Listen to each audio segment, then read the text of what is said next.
आप किसी भी परिस्थिति में हो, आपके पास खाने के लिए भी पैसे हैं या नहीं है, आपकी बिजनेस, आपका जो बिजनेस है चल रहा है नहीं चल रहा है, लॉस में है प्रॉफिट में है, कोई मतलब किसी को भी नहीं है।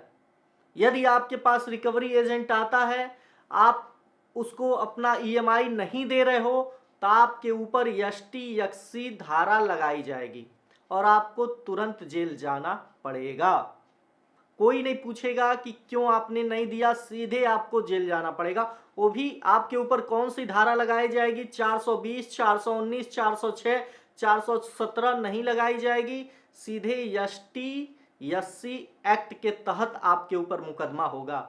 जैसा कि यूपी के रामपुर जिले में, यूपी में एक रामपुर है, वहां पे हुआ है। अभी किस जिले में रामपुर है ये तो नहीं डिसाइड हुआ है, लेकिन यूपी में ही हुआ है, पूरा बकायदा पेपर में आया हुआ है। आइए देखते हैं। और आपको क्या गलती नहीं करना है, नहीं तो आपके ऊपर भी एसटी एससी धारा लग सकती है, आपके ऊपर भी, क्योंकि पुलिस बहुत ही सराहनीय काम कर रही है भाई। धारा लगाने में 1 सेकंड भी नहीं चूकेगी।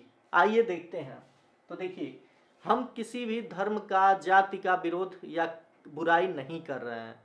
जो आपको अधिकार जिस लिए दिया गया है उसी के लिए लगाइए।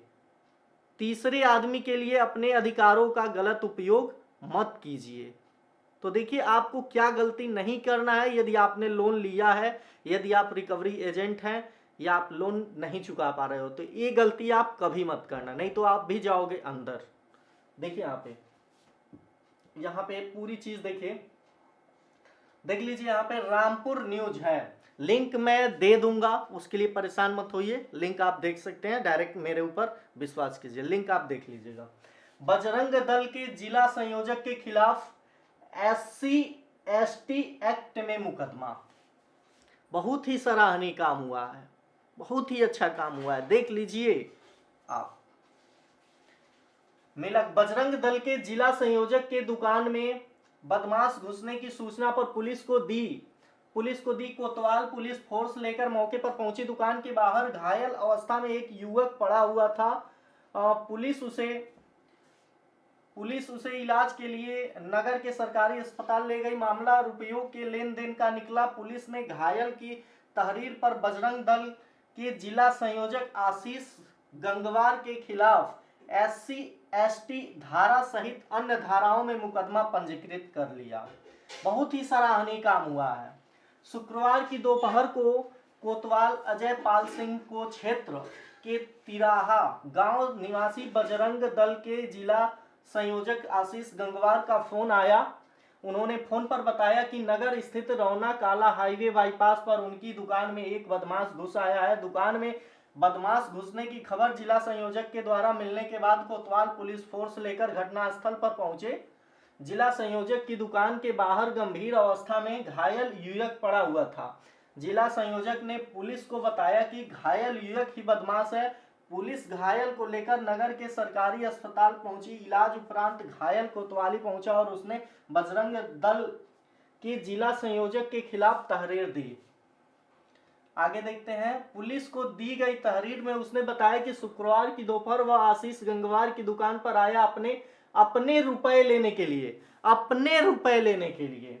उन्होंने रुपए देने से मना कर दिया। इस पर उसने गालियां देना शुरू कर दिया। विरोध करने पर उसने उसके साथ मारपीट की। उसके मुंह और कंधे पर गंभीर चोटें आई। आरोप लगाया गया कि आशीष गंगवार उसे जाति सूचक गलत शब्द बोले। पीड़ित ने मुकदमा दर्ज कर कानूनी कार्रवाई करने की मांग की। पुलिस की पूछताछ में कोतवाल अजय सिंह पाल ने बताया कि पूछताछ में घायल ने बताया कि वह एक एजेंसी में काम करता है। उसके किस्त के रुपए जिला संयोजक पर आ रहे थे, मतलब वसूलने आ रहा था। उन्होंने कहा कि अगली बार दे देंगे। पीड़ित कई बार आशीष से रुपए मांग चुका है। शुक्रवार को भी वह रुपए लेने के लिए उसके पास आया तो मारा पीटा। घायल युवक की तहरीर के आधार पर पुलिस ने एससी एसटी धाराओं में मुकदमा पंजीकृत किया। देखिए यहाँ पे मामला क्या था।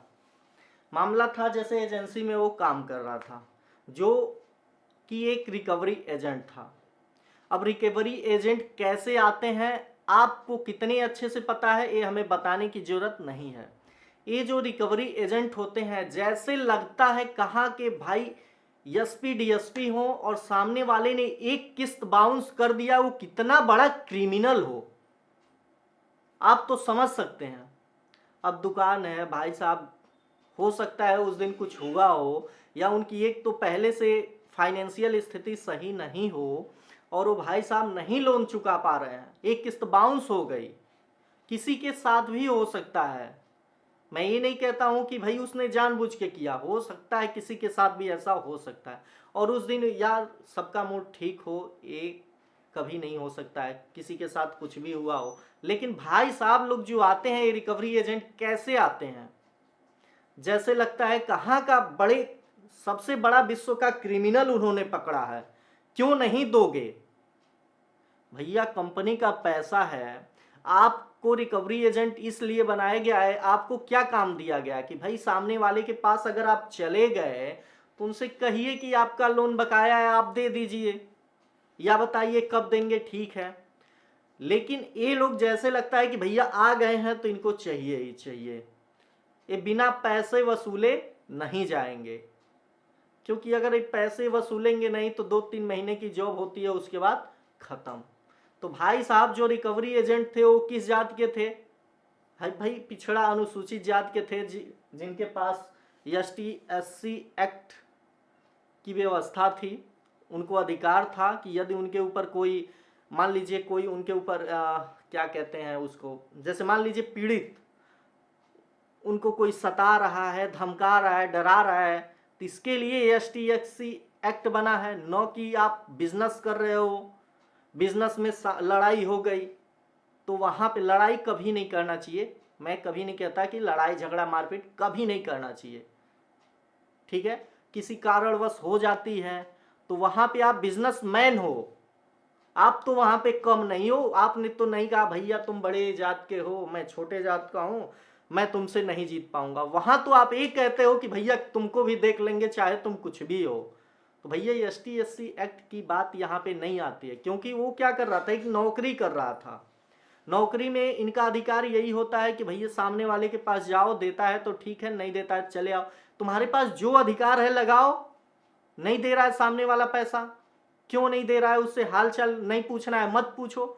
लेकिन जो तुम्हें अधिकार है, अगर तुम्हारे पास केस करने का अधिकार है, जाओ केस करो। लेकिन भाई साहब ये लोग क्या करते हैं, वकील भी यही, जज भी यही, फैसला भी यही करेंगे।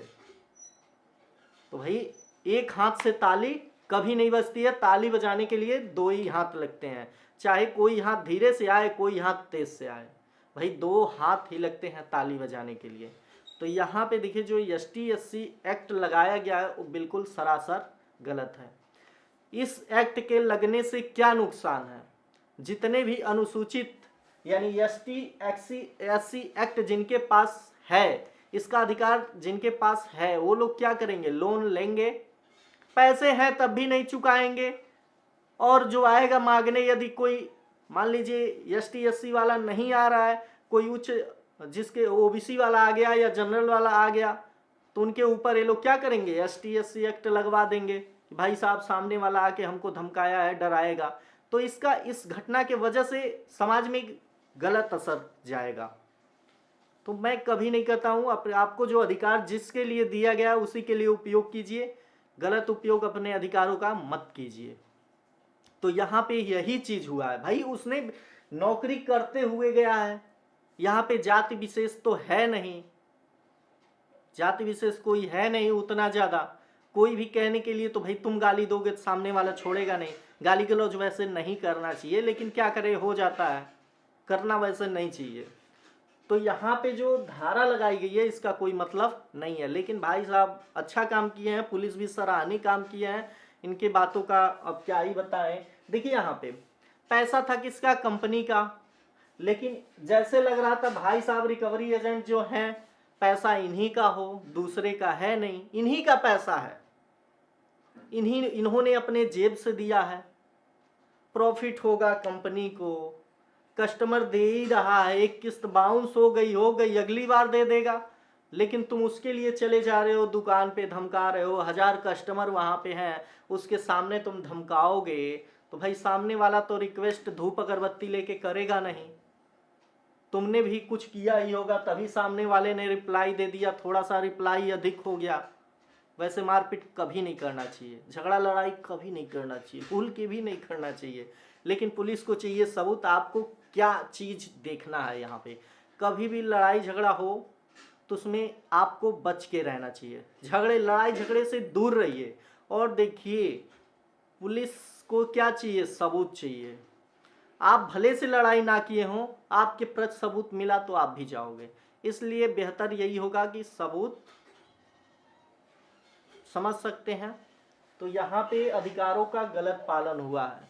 इससे जो भी ST SC वाले हैं 1 रुपया भी लोन नहीं चुकाएंगे, और जो भी कोई मांगने आता है OBC या जनरल वाला, तो भैया उन लोग के खिलाफ ये भी लोग क्या करेंगे, ST SC एक्ट के तहत मुकदमा करवा देंगे तुरंत। 112 नंबर पे कॉल करके तुरंत बुला देंगे, भैया इसने मुझे मारा धमकाया, चलो भैया रिकवरी एजेंट चलो जेल में। तो ऐसी घटना नहीं होनी चाहिए थी, फिर भी हुआ है। यहाँ पे पूरी पूछताछ में पूरा बकायदा वहां पे भाई साहब ने गलती किया, बदमाश बताया, उनको भी नहीं पता चला होगा कि सामने वाला कौन है, क्योंकि ये लोग ID वाईडी तो लेके नहीं आते हैं, सीधे आ जाते हैं मैं फला फला कंपनी से आया हूं। भाई कैसे मैं मान लूं तुम उस कंपनी से आए हो, कोई लीगल चीज लाओ, दिखाओ पहले कि हम इस कंपनी से आए हैं। लेकिन ये लोग ऐसा बिल्कुल नहीं करते, ये लोग सीधे घर में घुस जाते हैं, उसके बाद से कहते हैं मैं इस कंपनी का हूं।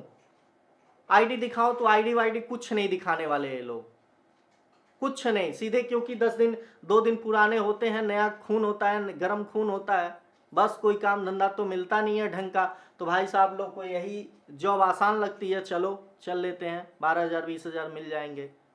लेकिन इस घटना से उन किसको प्रॉफिट हुआ, दुकान वाले को बेचारे का वैसे ही स्थिति सही नहीं था। अब ST SC एक्ट की धारा लगी जिसमें तो समझ लीजिए, अब कहना नहीं चाहूँगा, कुछ खर्च कितना लगभग 20-25 हज़ार 50 हज़ार तो मान ही लीजिए, इतना और जाएगा, चाहे उनको कहीं से लाना पड़े। अब किस लिए जाएगा अब आप समझ सकते हैं। और भाई साहब जो ST SC वाले रिकवरी एजेंट थे उनका क्या होगा, दोबारा तो ये एजेंट गिरी बनेंगे नहीं, एजेंट बनेंगे नहीं। तो देखिए आपको मैं एक बात बताना चाहता हूं कि आप रिकवरी एजेंट हैं, ठीक है, कोई बात नहीं है, लेकिन आपके पास जो अधिकार हो वही कीजिए। ज़्यादा उड़िए मत आसमान में मत उड़िए, नहीं तो ज़मीन पे आते देर नहीं लगती है। यहाँ पे पैसा किसका था, कंपनी का। कंपनी ने कहा कि भाई जाइए वसूलवाइए, आप जब तक वसूलवाओगे नहीं, पैसे निकलवाओगे नहीं, तब तक मैं सैलरी नहीं दूंगा। तो देखिए ये आपको पैसे निकलवाने के लिए आपको बहुत ही क्या क्या करना पड़ेगा, जो कि RBI गाइडलाइंस के खिलाफ है, जो आप करते भी हो। लेकिन इसके लिए कोई कुछ नहीं कह रहा है, क्योंकि सबूत नहीं है लोगों के पास। तो आप सबसे पहले एजेंट आए तो वीडियो जरूर बना लीजिए, बात कम कीजिए, वीडियो उसकी जरूर बनाइए कि क्या क्या बोल रहा है, कैसे कैसे धमका रहा है, और तुरंत जाइए, कहाँ पे जाइए, थाने में जाइए और उनके प्रति FIR लिख दीजिए। भैया मेरे पास पैसे नहीं है, सामने वाला आ रहा है, धमका रहा है, डरा रहा है, इनके पास जो भी अधिकार हो, मैं नहीं चुका पा रहा हूँ, मेरे ऊपर कोई भी ये लोग केस कर लें, कोई दिक्कत नहीं है। लेकिन ये ऐसे ऐसे कर रहे हैं, मैं बहुत पीड़ित हूँ। फिर देखिए कोई आता है तब ना, कंपनी अब किसी को नहीं पूछेगी, रिकवरी एजेंट का कभी साथ नहीं देगी, वो भी चाहती है अपनी छवि बचा लें। इसलिए तो थर्ड पार्टी एजेंट हायर किया जाता है कि भैया जब ये कोई कांड कर दे इनको हटा दें, नया ढूंढ लें। तो आप दूसरे के लिए अपने अधिकारों का या अपने पावर का गलत इस्तेमाल ना करें। भाई देखिए दोनों अगर यदि एक ही पास के लोग हैं तो भाई तीसरा आके आपके बीच में फूट डाल रहा है, तो तीसरा आपके बीच में नहीं आना चाहिए।